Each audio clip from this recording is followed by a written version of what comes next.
All right, so let me ask you this.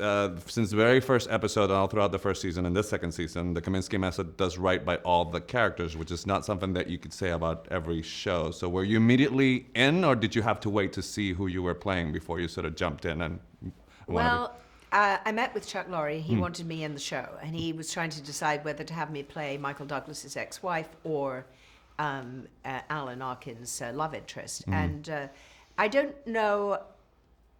He writes one, and then when he finishes that, then he writes the next one. He doesn't actually have a whole storyline. Oh, okay. Wow. That's how he writes. So he writes what he sees, and then he goes, "Oh, it'd be interesting if I take these characters this way." So basically, I came in to play, obviously, Madeline, and he was worried that I was, too young, and I said, "Actually, I'm not. I just look younger than I am, and I can definitely look older very easily with a grey wig, which I showed him a picture and got a grey wig, and the rest is history." But he loved the way that Alan and I played off of each other, and Alan loved working with me. So Chuck made my part much bigger. Yeah, because I don't want to spoil it, but she has a certain reaction to him, and then I thought, well, maybe that's just servicing the plot, so we can leave Alan to his own devices for a bit. But then you get to see her and sort of understand why she reacts the way she reacts. How do you handle temper? Are you quick to anger, or are you go with the flow type of person? I try not to get angry, but there are certain things that make me very, very angry. Like what? Being falsely accused, I don't do well with, and any kind of betrayal. Or deception. Well, those are more than justified. How is it?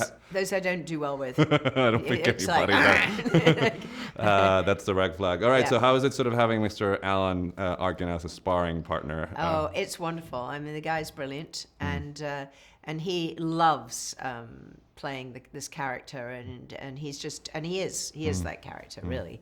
I mean, he totally plays it brilliantly, and he made me feel really comfortable, and made me feel like, well, we just got along great. We were talking off set all the time. We kind of developed a relationship very quickly, just from the moment we met, and that doesn't happen very often. Okay. So there's a speech that the Michael Douglas character has further along in the season where he talks about sort of comedy and sort of how an actor is supposed to not make a distinction between drama and comedy. Do you share his view on that? 100%. Yeah. 100%. I think.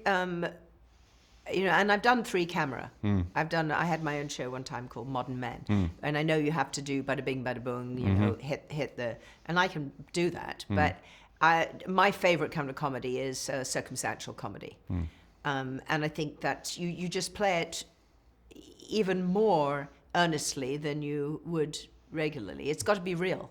It's got to be authentic. What makes it funny is the situation, and it's uncomfortable funny. Which this does wonderful. This show does wonderfully well. The other thing I wanted to ask you have done big screen and small screen. Obviously, you've headlined shows before, but do you feel that because of platforms like Netflix, the whole sort of distinction, they're putting out so much quality that there's no distinction between TV actor or movie actor and that sort of thing? You're either a good actor or you're not, and you're either doing good material or you're not. And I think some of the best material right now is on the streaming channels. And that's because they're able to tell a story over 8 hours or 10 hours or whatever it is they're doing, or 4 hours, like we used to do with the miniseries, except now we don't have to have interruptions for commercials. So it's just a format that's changed. I think that's what's changed, and there's something nice about working quite fast. I think you keep the energy and the excitement. When you're on a big movie, you can wait all day until they say, "Oh, you're now allowed to say that one line," and you're like, "Oh, really? Like, I've really got to think about that now." But I love doing movies. I've got a movie coming out this week called High Strung Free Dance. Nice. But the truth is that unless it's a huge many hundred million blockbuster about usually a cartoon character or a Marvel comic or something, it's going to be seen on a streaming channel very soon. Yeah. So real quickly, they wrap me, but why do you love Puerto Rico? Like in 30 seconds before they throw me out of here. Well, I was there and I made a film called The New Swiss Family Robinson, and it was absolutely magical. And I met an artist who sadly is no longer with us, who's one of your great artists called Fernandez-Paris. Yeah. And I have a number of her pieces. My house is full of Puerto Rican art. Full. Well, thank you so much for sharing that. You guys have a nice You're day. welcome. Thank you. Thank you.